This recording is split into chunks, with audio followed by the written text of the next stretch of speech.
What does this mean for investors, especially after a muted Tata Capital IPO that got listed yesterday?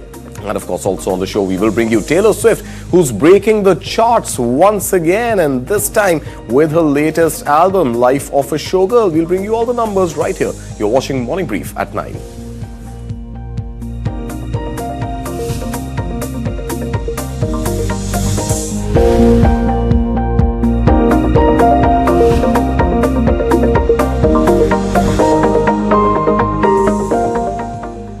This is Morning Brief at 9 right here on News9. First up, all the headlines. US President Donald Trump hails historic new dawn in West Asia after Gaza ceasefire deal, says US ready to make peace with Iran when Tehran is prepared. Senior Indian officials to visit Washington this week as India-US trade talks push towards $500 billion agreement by 2030. Will the deal finally and the contours of the deal get sealed this week? China warns it is ready to fight to the end in trade war with the United States after President Trump announces additional 100% tariff on Chinese goods as Beijing insists its rare earth export controls are legitimate. India and EU conclude the 14th round of free trade agreement talks in Brussels, aiming for early deal to boost Indian exports and finalize negotiations by December. India and Canada, meanwhile, agree on a new roadmap to strengthen bilateral ties in trade, energy, technology, agriculture and people-to-people relations during Canadian Foreign Minister Anita Anand's first visit to India, aiming to reset relations after the 2023 diplomatic tensions. Retail inflation in India falls to 1.54% in September, the sharpest fall since 2017, driven by sharp drop in food prices and easing fuel costs, providing RBI room for potential policy easing. Meanwhile, precious metal gold surges 1,950 rupees to yet another new high of nearly 1,28,000 rupees per 10 grams amid US-China trade tensions, while silver hits record of 1,79,000 rupees per kg. Tata Capital IPO sees muted debut at just 329 rupees 80 paisa, valuing the company at 1.4 lakh crore rupees, while LG Electronics IPO is expected to list today with strong listing near 1,500 rupees apiece.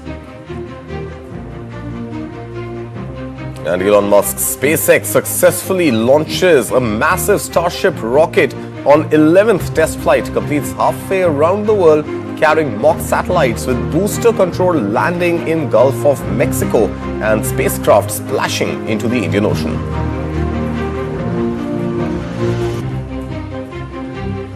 The big global story that we continue to track right here on News9 of following the successful hostage prisoner swap between Israel and Hamas under the Gaza ceasefire deal. US President Donald Trump has declared what he is calling a historic new dawn in the Middle East. Now, speaking at the Israel Knesset on Monday, just hours after the last Israeli hostages were freed from Gaza, Trump said the United States is now ready to make peace with Iran when Tehran is ready. Calling it the end of a long and painful nightmare, Trump said this moment marks not just the conclusion of war, but the end of an age of terror and death. Remember, Tehran and Washington had already held 5 rounds of nuclear talks earlier this year before the 12-day war between Iran and Israel in June. Trump, however, said, and I quote, "We are ready when you are.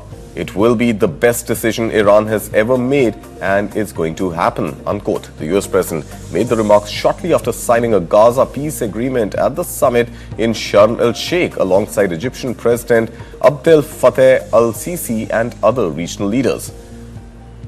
British Prime Minister Keir Starmer, Italy's Giorgia Meloni, French President Emmanuel Macron and US Secretary General Antonio Guterres were among leaders attending the summit. Representing India at the summit was MOS of Ministry of External Affairs Kirti Vardhan Singh, who attended the proceedings in Sharm el-Sheikh. India reaffirmed its support for a negotiated two-state solution, backing President Trump's Gaza peace plan and praising Egypt and Qatar's role, standing firmly for dialogue diplomacy and lasting peace in West Asia. After years of suffering and bloodshed, the war in Gaza is over.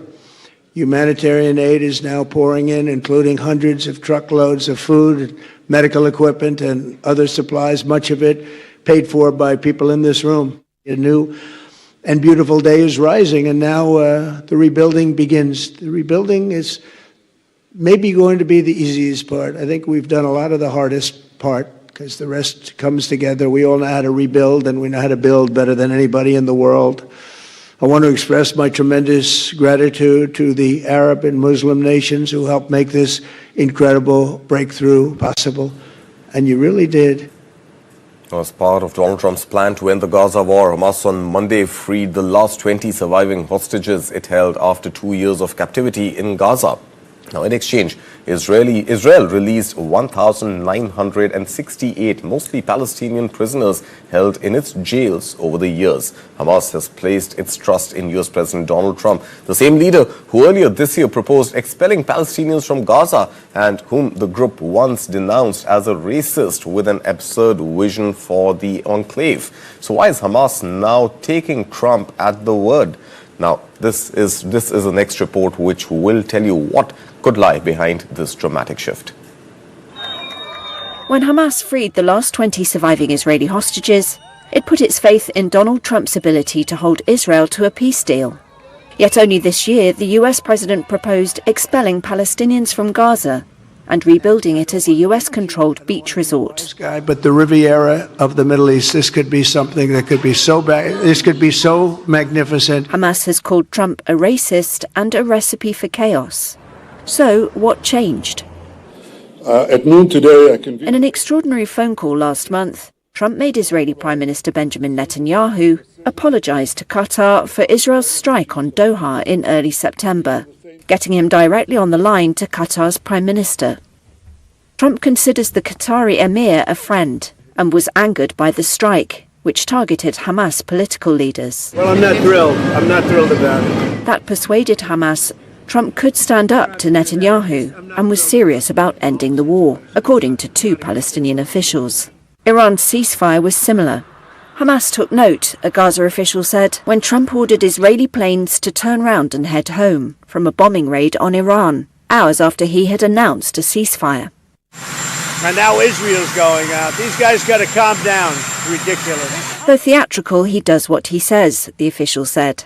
That gave Hamas negotiators confidence that he won't let Israel resume fighting following the hostage release, the 2 Palestinian officials and another source said. Hamas is depending on Trump being so invested in his Gaza deal that he won't let it fail, 2 Hamas officials told Reuters. It was reassured by the presence of Trump's closest confidants and regional heavyweights at indirect talks with Israel at a conference centre in the Sharm el-Sheikh Red Sea resort. Trump's eagerness was strongly felt, one of the Hamas officials said, and he called personally 3 times during the marathon session. Still, Hamas leaders are aware their gamble could backfire, one of the Hamas officials said. Israel could resume its military campaign, which is what happened after a January ceasefire that Trump's team was also closely involved in. Hamas has received no written guarantees and has instead accepted verbal assurances. Trump's 20-point Gaza plan may end the war, which began with Hamas's attack on Israel on October 7, 2023. But core demands from both sides remain unresolved. For Hamas, these include Israel's withdrawal and steps towards a Palestinian state. For Israel, it's the fate of Hamas and its disarmament.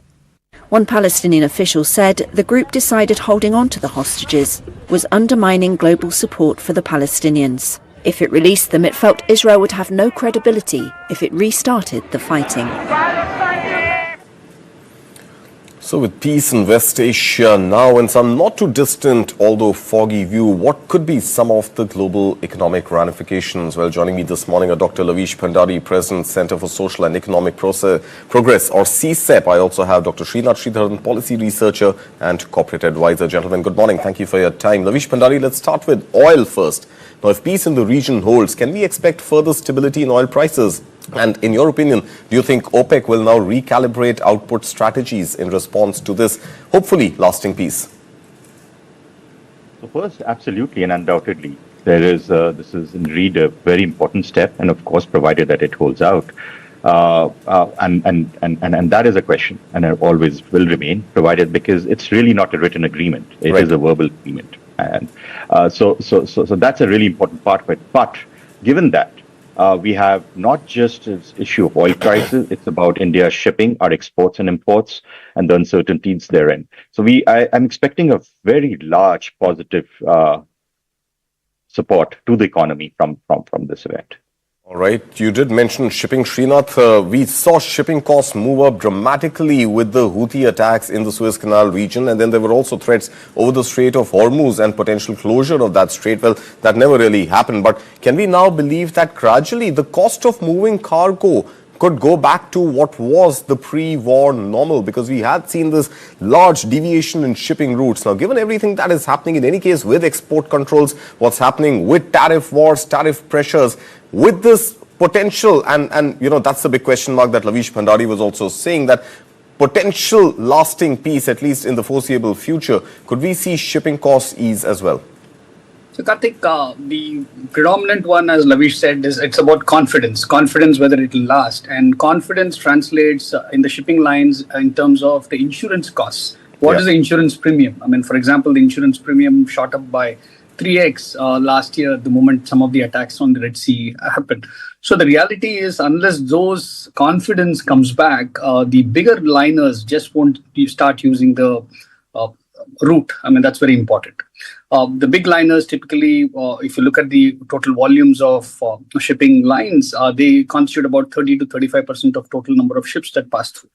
So, and some of the big liners, mind you, need to have confidence in the US government to say, let me start moving that. The Indian costs of moving oil and other goods will definitely come down. And I think it will also help us in our own inflationary trends moving further southward. And we've just seen the new inflation numbers come down already.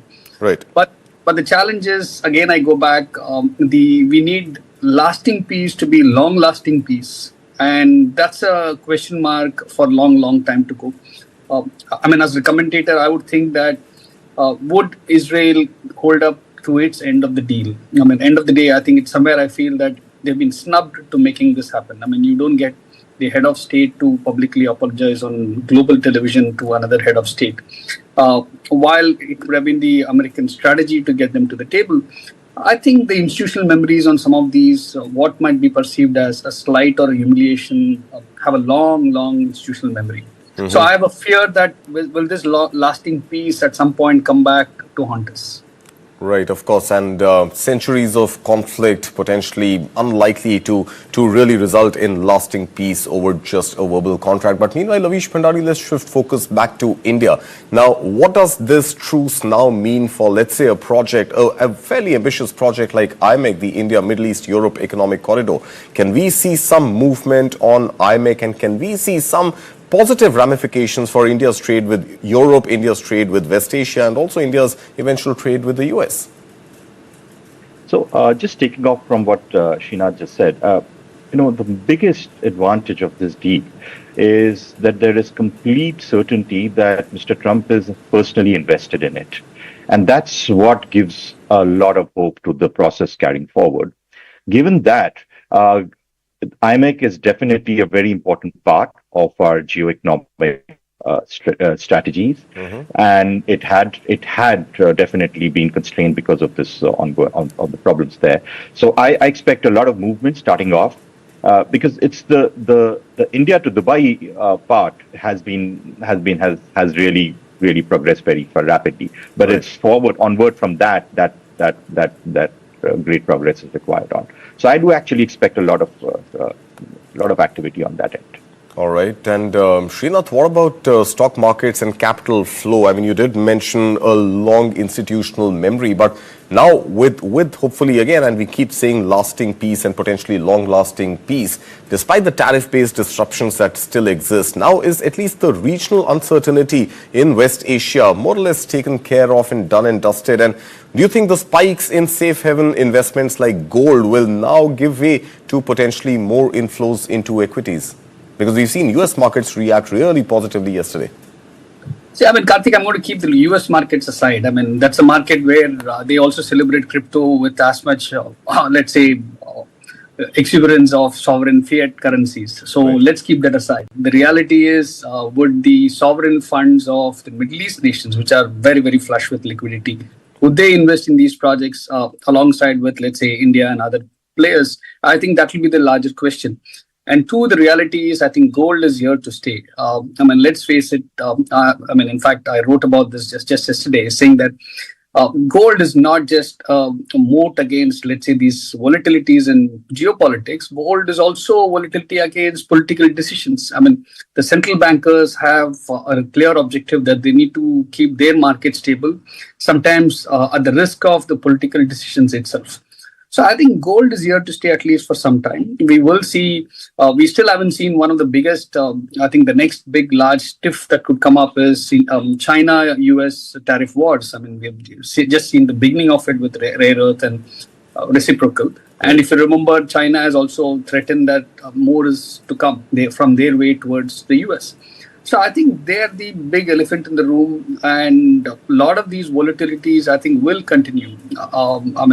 This being a good deal that just went ahead, we still have to wait and watch. All right, wait and watch is the word coming in. Lavish Pandari, Srinath Sridharan, thank you so much for your time this morning and your input on this developing story. Thank you. Moving on now, India and the United States are, and rather could be, moving closer to sealing their long-discussed bilateral trade agreement despite many a hiccup in the last few months. Now, senior Indian delegation is set to visit Washington this week for yet another round of talks, with both sides expressing optimism about reaching an early conclusion. According to top officials, negotiations on the proposed bilateral trade agreement are progressing in a positive direction. The Indian team, led by Commerce Secretary Rajesh Agarwal, will be in Washington from October 15th to 17th. Now, this comes after 5 rounds of discussions and both nations now seemingly wanting to fast-track the progress. Now, remember, Trump imposed a sweeping 100% additional tariff on China over its export control of critical minerals, and US further retaliating with an export control on software to China. India, on the other hand, faces a stiff 25% tariff and an additional 25%, making it 50% for purchasing Russian oil to safeguard what India calls its national economic interests. Now, there's a further 100% tariff on pharmaceutical exports to the US. The latest round of talks follow a visit last month by Commerce and Industry Minister Piyush Goyal, who met US Trade Representative Jemison Greer and America's Ambassador-designate to India, Sergio Gore. Now, recent conversations between Prime Minister Narendra Modi and President Trump have also revived hopes of a breakthrough. Both leaders have agreed to push for a deal that could more than double bilateral trade between India and US from the current about $191 billion to $500 billion by the year 2030. And staying with trade and bilateral trade, India and the European Union have wrapped up the 14th round of talks for a proposed free trade agreement in Brussels.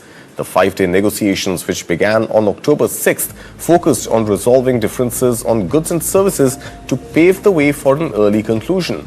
Commerce Secretary Rajesh Agarwal joined the Indian delegation in the final days to give a push to the talks, meeting European Commission Director General for Trade Sabine Weyand.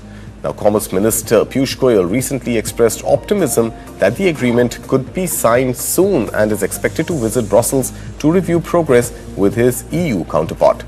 Now, both sides are targeting a conclusion by December.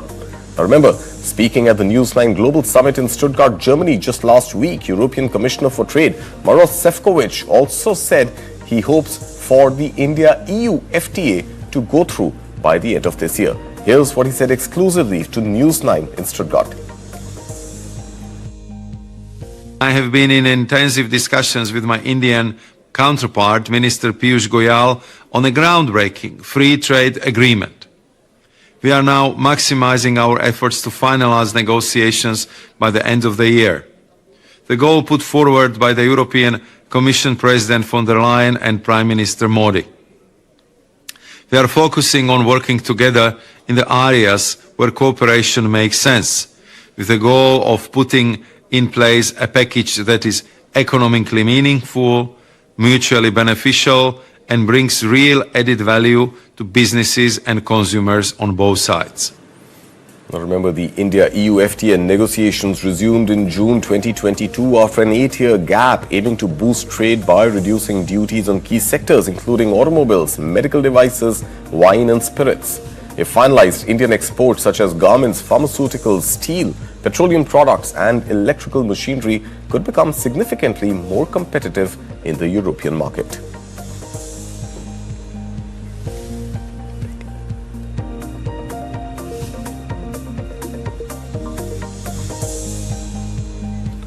And it's time for a very short break, but coming up on the other side, Rohit Srivastava will join us to get an update on the markets and also a quick discussion on what to expect on the LG Electronics IPO, which is set to debut today.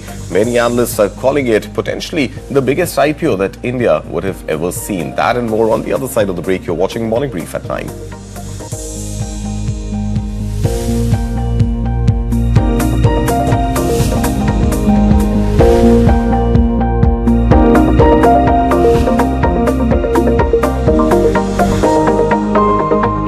In association with Can't Do Without Servo 40 Extra from Indian Oil. पढ़ता है, खेलता है, झूलता उछलता है, दौड़ता कभी कभी दौड़ कराता है, आगे आगे बढ़ता है इंडिया, अमूल दूध पीता है India.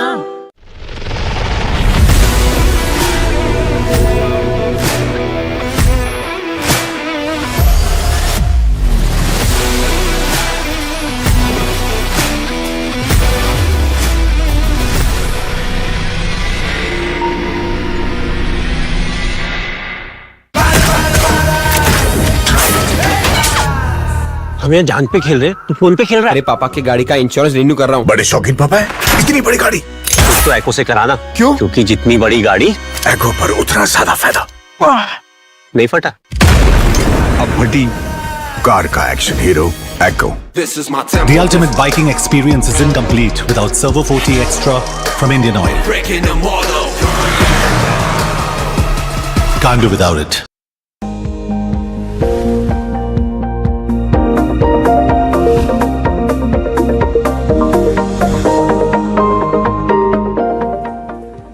Welcome back. You're watching News 9. This is Morning Brief at 9. Let's bring you an update on markets that just opened a few minutes ago. And it seems to be, at least on the benchmark indices, a bit of a positive start this morning. Potentially Indian markets taking cue from S&P 500 and NASDAQ, which had pretty much touched record highs yesterday, potentially due to the truce between Israel and Hamas. Now, meanwhile, the Indian markets are holding up steady, as one would call it. The Sensex and the Nifty both in the green this morning, both up almost a quarter of a percentage point. Sensex holding at about 82,500 odd levels. Meanwhile, Nifty 50 at about 22,300 odd levels.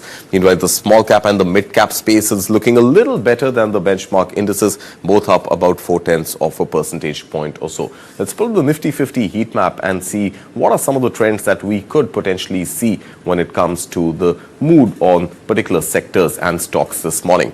Well, there seems to be some sort of a mixed view coming in on the IT stocks, but the blue chip IT stocks, the likes of Infosys and HCL Tech, these seem to be gaining some ground this morning, potentially due to NASDAQ, which had closed about 2% or so higher in trade yesterday. So the knock-on effect on Indian IT seems a little more pronounced today than we've seen in the last few trading sessions. Meanwhile, Reliance Industries, ONGC, Coal India, the energy pack, given the truce in Middle East, is absolutely seeming in good spirits this morning. There could be stability in oil prices and there could be little less fluctuation, little less volatility if the peace process continues to be a long-lasting one, and that's showing a little positively rubbing off on the energy pack right here on the Indian markets. Meanwhile, consumer electronics, especially consumer durables like the auto sector, are showing mixed results this morning. Maruti Suzuki is down about 0.5 percentage point. Remember, festive sales have been great, Diwali season around the corner, but for some reason, Maruti Suzuki down in trade this morning. Tata Motors, meanwhile, really taking a massive beating. This stock is down more than 2.5% or so in early trade. Could this be potentially some reallocation from the Tata Capital IPO, which did not really take off, and investors getting just a little jittery of Tata stock? stocks? Well, Rohit Srivastav joins us this morning, founder and market strategist at India Charts this morning. Mohit, we'll come to Tata Capital and we'll come to LG shortly, but first up, your opening views on this potential truce in the Middle East and the reaction that we are seeing on markets. Well, it's a good thing, and I think if you look at the U.S. strategy as a whole, it is to bring about peace in the Middle East, and wherever there is an oil-related issue, which includes Russia, Ukraine, and he's been trying very hard. And what you notice that as each of these steps go through, which means you achieve peace, oil prices actually start coming down. We've seen them dip below $60 in the last 2 days. And that's the positive rub-off, especially for, emerging markets, growing markets like India, where the oil consumption is very, very high. So, and it also helps on another front, which is, create lower inflation expectations, which therefore allows interest rate policy to move in the right direction for markets as a whole. So it's a good thing to see peace from, many, many different angles. Right. I want to come specifically now to this IPO season and the much talked about two big companies which did release their IPOs for investors yesterday. We've seen absolutely muted results on the listing of Tata Capital. Meanwhile, investors who applied for LG Electronics are eagerly awaiting the listing of their shares today. Now, the initial enthusiasm suggests that we are gearing up for perhaps the biggest IPO India has ever seen, and the LG Electronics IPO could be as much as about 4 lakh crore rupees or so. This is expected to be way higher than SBI Card's IPO as well as the Bajaj Housing Finance. So, your views, LG Electronics, the timing of LG Electronics to begin with, at a time when we have seen a massive GST reduction. We are right in the middle of festive season, and consumer electronics, consumer durables are pretty much toast of the town right now, Rohit. Yeah, the timing is interesting. Otherwise, typically when it comes to IPOs, I suggest that people don't, go out and look at buying on listing, because more often than not, there's usually some profit booking, especially by traders who look at, IPO trading as, buy the IPO and then sell it on listing. So you often get a much lower price, as we have seen, say, in cases of, big ones like Life Insurance Corporation or Paytm or Zomato and so on. And 6 months later, you buy at a lower price and you actually start seeing positive returns from there. So giving it some time and letting the market find its own level is one part of what you try to do. But sometimes if the market is already lackluster, it's possible that an IPO gets listed at a not too off price and does see some improvement from there. And that's probably the trick question with what would happen to companies like LG, as you said, coming at a time when markets have been dull and also in the midst of the festive season. So will that have a near-term positive rub-off? It's possible. But I still like to give it time after listing and see that stability before we actually start participating as a fresh investment. Those who've played the IPO round, of course, for them it depends on what strategy they planned. In most cases, you should just execute what you planned out to do. All right. Again, I want to understand, perhaps, I'll just come a little more in detail to the LG IPO, but I want to understand the sell-off that we are seeing in Tata Motors today. The stock is down about 2.7% right now as we speak, Rohit. Is this some sort of a ramification that we've seen on Tata Capital, investors really losing trust in a listed Tata company, a newly listed Tata company? And are we seeing perhaps some sort of jitters on Tata Motors also as a result of what we saw as a muted listing of Tata Capital? No, I don't think we can really relate. Tata is a very big conglomerate. They have many success stories. One company has really not impacted the outcome of the next one. So to really relate what is happening in Tata Motors to what is happening in Tata Capital might not be TCS also, Tata Capital, Tata Consultancy Services also, compared to its peers like Infosys and HCL Tech, has not risen as much in trade today, despite what we saw in US markets last night. So it seems that perhaps Tata's could, I don't know, I don't want to sort of second guess your expert opinion here, but it seems that Tata stocks are not responding as favorably to their peers in the same sector this morning. Yeah, maybe it's a day trend and they've already announced their results. So what happens is that sometimes certain news flow gets discounted and the money really moves somewhere else, as in anticipation of some other news flow. So that's the near-term traders impacting the price action, especially in result season. So it will move from, result to result and stock to stock. But that doesn't change the idea that on a, 5-day or 10-day basis, all three have actually gone up. So really comparing the intraday movement versus what they've done over, 6, 7, 10 days is very, very different. All right. And now that we are seeing, I want to digress a little bit. I will eventually come back to LG Electronics for some more detailed discussion. We will, in fact, bring you those live visuals also as they are being streamed from NSE. But specifically now, outlook for the uncertain environment that markets and investors have found themselves in, Rohit. Now, a little bit of certainty creeping in, especially with truce in West Asia. Meanwhile, the trade war between US and China escalating. India now going in for yet another, potentially the 6th round of trade negotiations with US.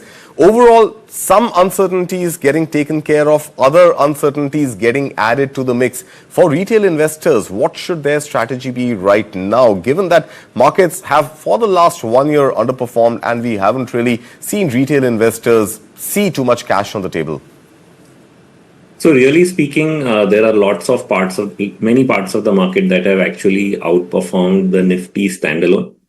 So unless you're a Nifty trader and you're bogged down by the idea that we've been stuck between, say, 24,500 and maybe 25,500 for a long period of time, lots of up and down movements within this, we've also found consistent support near the 24,400 range as a worst case scenario. So we've at least fallen there, almost 5 to 6 times and rebounded from there. So that is a good sign that a lot of the negatives is getting absorbed by the market. And we are probably at the fag end of negatives because, when there were tariffs on India, we would have thought, what next? You would say, okay, they might do something on the tech sector.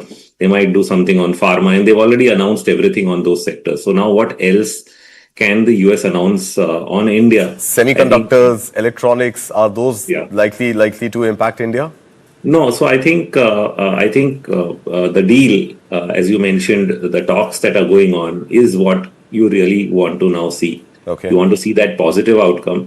And once you've seen all the announcements, it can't get worse. So that is the point I was trying to make, that if you already had all the news flow, the news flow is discounted in price. Right. Now the news flow can only get positive. That, okay, now we're not having this tariff, we have this deal. We have this agreement between US and China, and so on and so forth. So I think you need to be prepared for the positive outcomes, because the thing with markets is that they start anticipating these moves. And if you wait for the actual news on that day, you'll be buying 5 to 6% higher. So you have to buy when the chips are down. And apart from that, what I started off saying is that even though the Nifty has been flat, there are segments of the market that have made new highs on a 3 or 6 month basis, whether it is the NBFCs, PSU banks, a lot of mid and small caps that have actually shown earnings growth of 30-40% over the last 2 quarters. All these stocks are close to or near 52-week highs. So it comes down to your stock picking, which you need to do to actually have been doing better than the market itself. Right. But even then, I think the index itself is holding ground. I think the people who are losing out are probably invested in maybe more defensive sectors. I think those are the ones that have been hit most, whether it's IT, FMCG still not performing, pharma. And those are areas which I would typically avoid, because let's believe that we are in a growth market facing near-term headwinds. And in a growth market, you don't want to be defensive. You want to be a little more aggressive, and therefore look for sectors where there is growth, or where there's an anticipation of the business cycle turning up, which then ends up favoring things like financials, autos, and so on. All right. Meanwhile, we are getting live visuals from LG Electronics IPO scheduled to actually list in just a few minutes from now. Rohit, stay with us. Let's just cut across and listen into all the action coming live from the National Stock Exchange. Thank you enough for doing that absolutely beautiful gesture. Can we have a bigger round of applause for him, please? And also the vision that you have shared for India. We really look forward with great anticipation, and we're just waiting to see what the future holds for us. Thank you once again. Ladies and gentlemen, the long-awaited moment of the listing is drawing very near, and we can all feel the anticipation, excitement building. But before we begin the official listing ceremony, we will now hold a memento exchange between LG Electronics India Limited and the National Stock Exchange of India. To join this very special moment, may we kindly invite Shri All right, so now we have the exchange of mementos. Just about 30 minutes or so left before the listing to actually happen, the ringing of the bell. Well, that is the live visual that we are getting right now from NSE. So Rohit, at a time when, like we spoke right at the beginning of our discussion, at a time when there's a GST cut, at a time when there is likely to be a further boost to consumption, and at a time like this when LG Electronics is actually listing on the Indian stock markets, for retail investors specifically, how should they tread their investment line when it comes to investing in consumer durables and investing in consumption stocks, including the ones that we are seeing list today, the LG Electronics stock? Well, surely that's it's a very lucrative segment to be in, and there's no doubt that the consumption side of the India story is being given a boost, and therefore you should stay invested or find ideas in that space.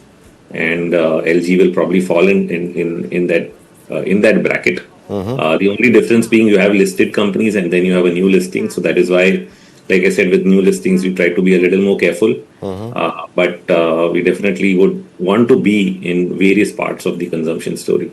All right, so that is the view coming in from Rohit Srivastav. An interesting time to be invested in a sector like electronics. Rohit Srivastav, as always, pleasure having you here with us on News9. Thank you so much for your time. Thank you. And moving on now, gold prices soared by almost 2,000 rupees on Monday to reach a fresh high of as much as almost 1,28,000 rupees per 10 grams in Delhi. This is driven by safe haven demand amid renewed US-China trade tensions. Gold of 99.5% purity also jumped by almost 2,000 rupees to hit an all-time peak of 1,27,350 rupees per 10 grams. Remember, this price of gold coming just days ahead of Dhanteras and the Diwali buying season. Now, experts say the rally is driven by gold uncertainty after the US announced a 100% tariff hike on select Chinese products and China threatened to restrict rare earth exports. Silver followed suit as well, climbing almost 7,500 rupees to a record high of 1,79,000 rupees per kg, supported by expectations of further US rate cuts and a tightening physical supply in London.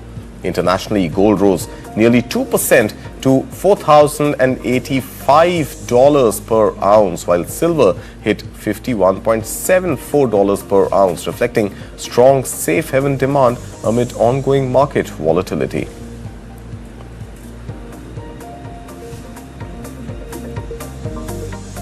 And while gold is as hot as it's ever been, India's retail inflation has cooled sharply in the month of September, easing to 1.54%, well below the Reserve Bank's 2 to 6% target range and marking the lowest inflation level India has seen since June of 2017. Now, this decline was driven largely by food prices, which account for nearly half of the consumer price index. Food inflation dropped to a negative of 2.28% in September compared to a negative of 0.7% in the month of August, as vegetable prices fell sharply, down over 21% from last year. Now, price pressures have remained below the RBI's 4% medium-term target for 7 consecutive months. Fuel and light prices also slowed to almost 2%, while rural and urban inflation rates were recorded at a negative of 2.17 and negative of 2.47% respectively. Now, with softer food prices, the RBI has trimmed its inflation forecast, signaling room for potential policy easing to support growth. Meanwhile, despite US tariffs of up to 50% on Indian goods, domestic tax cuts on items from soaps and cars are expected to support consumption and ease inflation during the festive season between September and December. And now, from manufacturing to market, India's opportunities are vast. Niti Aayog member Arvind Virmani explained to us in Stuttgart in Germany why Europe should look at both Make in India and India's booming consumer base at the News9 Global Summit in Germany's Stuttgart last week. Let's listen in. One aspect is, of course, the Make in India aspect, where German companies, European companies would want to make capital investments to start manufacturing in India. But at the same time, we also have a large consumer base. So whether or not you make in India, selling in India to the large consumer base has got to be profitable for European companies. And just to give an example, sir, you were giving numbers. From what I read, Mercedes-Benz, a Stuttgart-based company, a luxury car maker, a German enterprise, sold one car every 6 minutes during the Navratri festive season. One car every 6 minutes is a record, sir. So talk to us about the consumer base, the vibrant consumer base that India has to offer.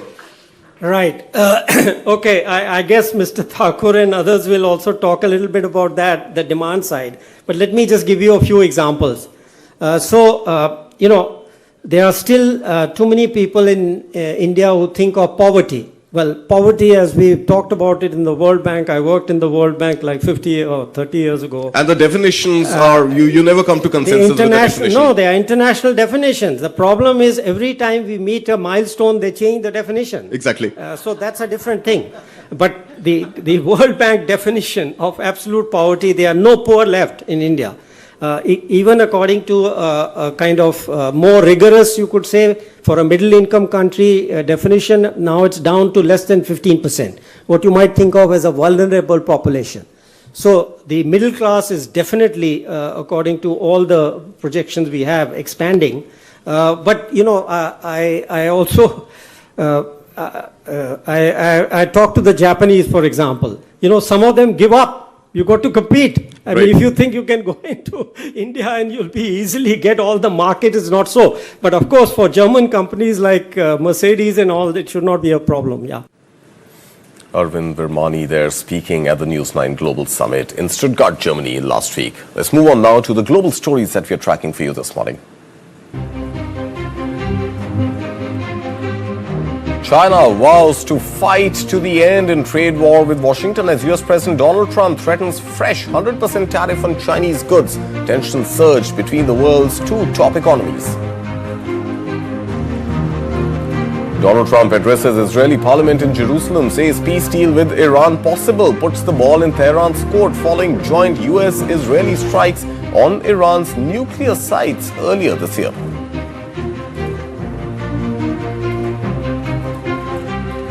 US President says Turkish President Erdogan can help end the Russia-Ukraine conflict as Erdogan insists diplomacy must gain real momentum towards lasting settlement.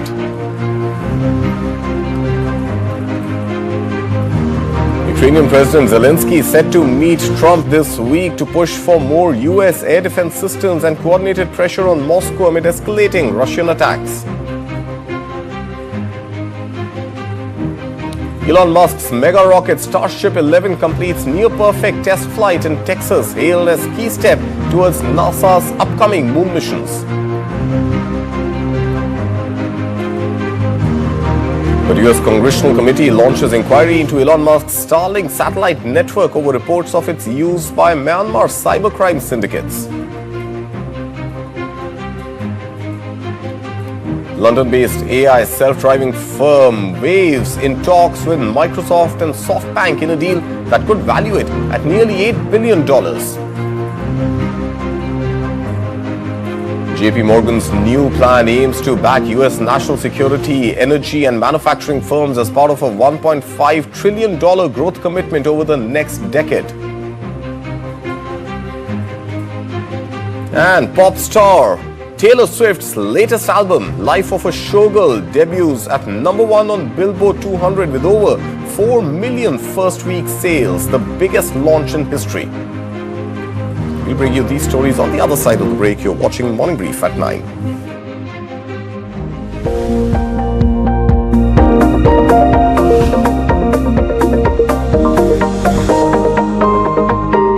Alakazam fish disappeared. Moonlight. Smooth, silent, seamless.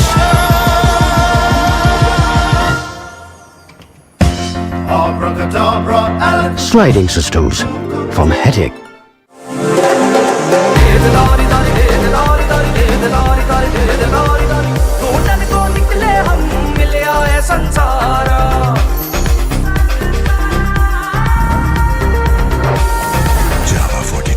The answer.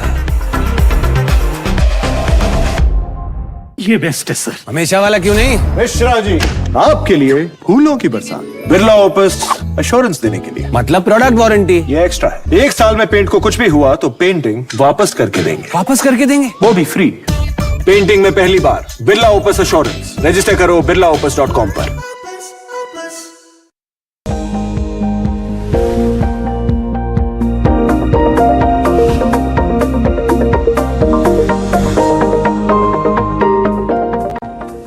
Welcome back. You're watching News 9. This is Morning Brief at 9. Let's move on to all the global stories that we're following for you this Tuesday morning.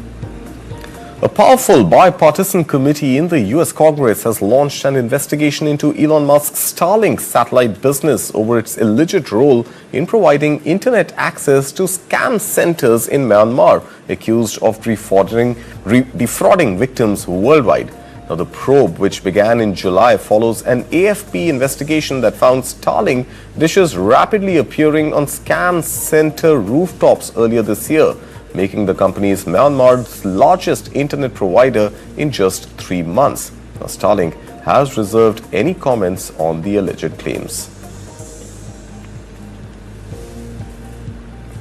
And staying with Elon Musk, his space adventure, SpaceX's massive Starship rocket soared through Texas's Golden Hour skies Monday just before splashing down successfully as the US company vies to silence critics who doubt Elon Musk's startup can deliver NASA's lunar projects on time.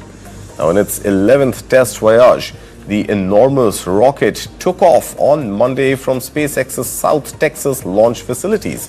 It blazed into the Indian Ocean a little over an hour post liftoff, having released mock satellites as it had on its previous flight.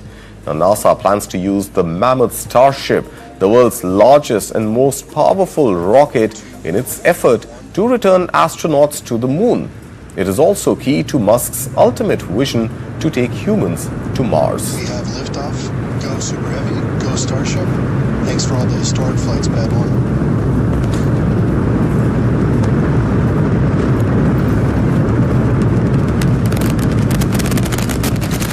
Eagles, pitching downrange.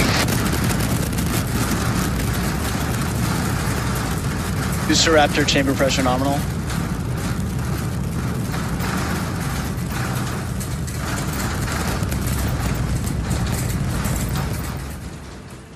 And from there, let's take off, or lift off rather, into Wall Street as the main indices ended sharply on Monday after President Donald Trump and US said that US and China trade relations will be fine and that the US did not want to hurt China. While Beijing responded, declaring it will fight to the end. The US markets seemed a little unfazed. Take a look. U.S. stocks ended sharply higher on Monday, with the Dow adding about 1.3%, the S&P 500 climbing more than 1.5%, and the tech-heavy Nasdaq jumping more than 2.2% to notch its biggest one-day gain since May 27th. Following a Friday sell-off, President Donald Trump calmed investors' nerves on Monday by striking a more conciliatory tone regarding trade talks with China, explains Kevin Nicholson, Global Fixed Income Chief Investment Officer at Riverfront Investment Group.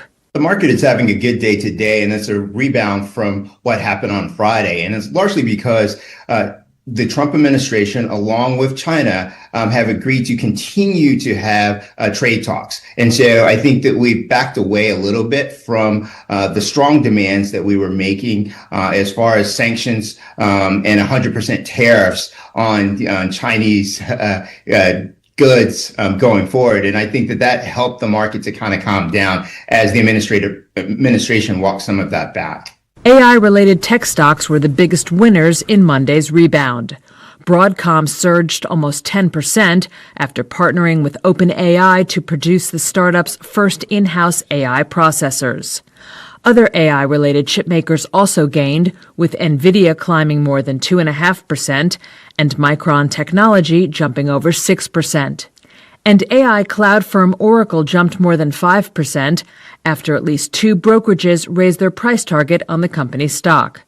Third quarter earnings kick off Tuesday with several big banks reporting. Investors will be looking closely for signs of how Trump's tariffs are impacting Wall Street's largest companies. And now, keeping with the trend of investors pouring billions globally into fast-growing AI startups, British autonomous driving technology company Wave is in advanced talks with Microsoft and SoftBank to raise up to $2 billion in new funding. Now, the potential deal could value the London-based firm, which develops AI-powered self-driving systems, at around $8 billion, according to sources familiar with the talks. Wave is in talks with Microsoft and SoftBank to raise up to $2 billion in funding. That's according to the Financial Times, citing sources on Monday. It would value the British driving technology group at around $8 billion. The discussions come weeks after Nvidia signed a letter of intent with Wave. The US tech giant aims for a potential $500 million investment in the London-based company. Investors have poured billions globally into fast-growing AI startups. Wave currently operates in Britain and the US. It's expanded its testing and development operations to markets including Germany and Japan, working with the likes of Nissan on features designed to assist drivers in urban areas. The firm declined to comment on the report. Microsoft and SoftBank didn't immediately respond to Reuters' requests for comment.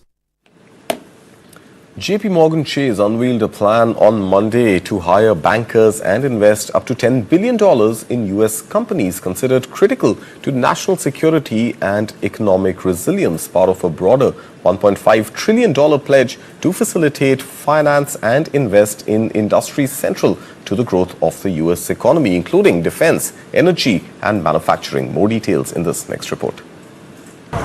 Shares of JP Chase rose more than 2% Monday morning after the bank unveiled a plan to invest up to $10 billion in companies considered vital to America's national security and economic resilience.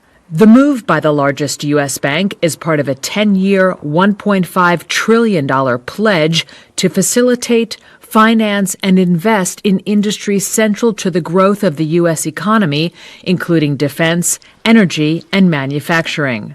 The plan comes as the Trump administration looks to modernize infrastructure and reduce dependence on foreign supply chains, especially among pharmaceuticals, semiconductors, clean energy, and rare earths. The announcement also follows Trump's fresh tariff threats to China for curbing its rare earth exports. JP Chairman and CEO Jamie Dimon on Monday said it was now, quote, painfully clear that the U.S. relies on what he called unreliable sources of critical minerals, products, and manufacturing. Reuters had previously reported that the U.S. government is pursuing deals across up to 30 industries involving dozens of companies deemed critical to national or economic security. JP which helped put together the Defense Department's deal with U.S. rare earths mining company MP Materials, said in a recent company podcast that it was working with the Trump administration to explore more such opportunities. And finally, on to some news from the world of pop culture, and it's all about Taylor Swift breaking yet another record. Her new album, The Life of a Showgirl, has made a spectacular debut, officially opening at #1 on the Billboard 200 with more than 4 million equivalent album units in its first week, breaking the previous all-time record by more than 500,000. That record was held for nearly a decade by Adele's 25, which debuted with 3.48 million units back in 2015. Now, this marks Taylor Swift's 15th #1 album on the Billboard 200, pushing her ahead of Drake and Jay-Z for the most among solo artists. Only the Beatles have more, with 19 chart toppers since 1956. Now, Taylor Swift achieved the milestone in just 5 days, proving once again she's in her league of her own.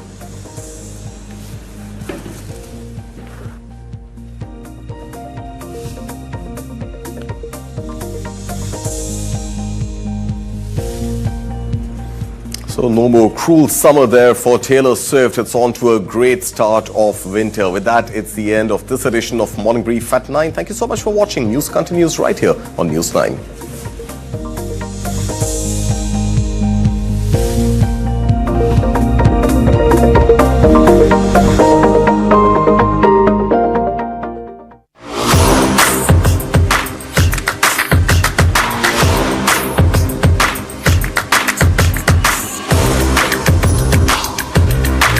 This is India's #1 news network, and you're watching News9, English news as it should be. बढ़ता है, खेलता है, झूलता उछलता है, दौड़ता कभी कभी दौड़ कराता है, आगे आगे बढ़ता है इंडिया अमूल।